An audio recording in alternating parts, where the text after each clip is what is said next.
Magandang gabi mga kapakpak.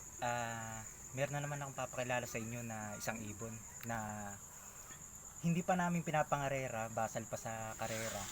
Ah, Pinangalanan namin torpedo kasi yung pakpak niya talagang pag lumilipad parang tornado.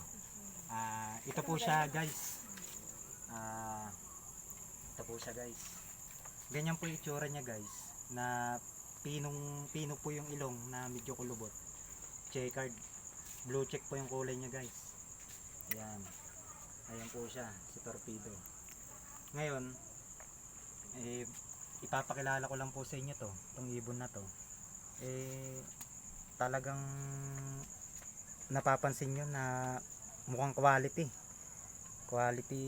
yung itsura, quality din siguro po yung lipad nito. Binansagan pong torpedo.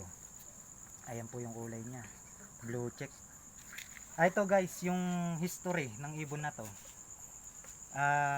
Galing po to sa linyada na hindi naman po sikat na na breeder, pero galing po sa breeder din to na na medyo kakilala lang, na taga Urani din po.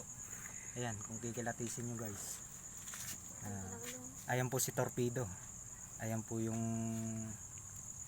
ibon na to guys. Ito po yung ring niya, commercial ano pala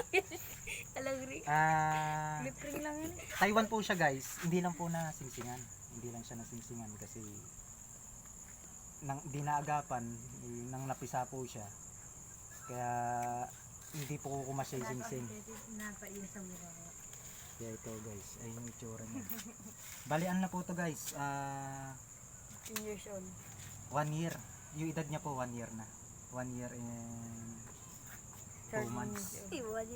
Lager ka si papa mo. Ayun po yung Ay po yung mami. guys, doon na matatapos guys yung vlog na to.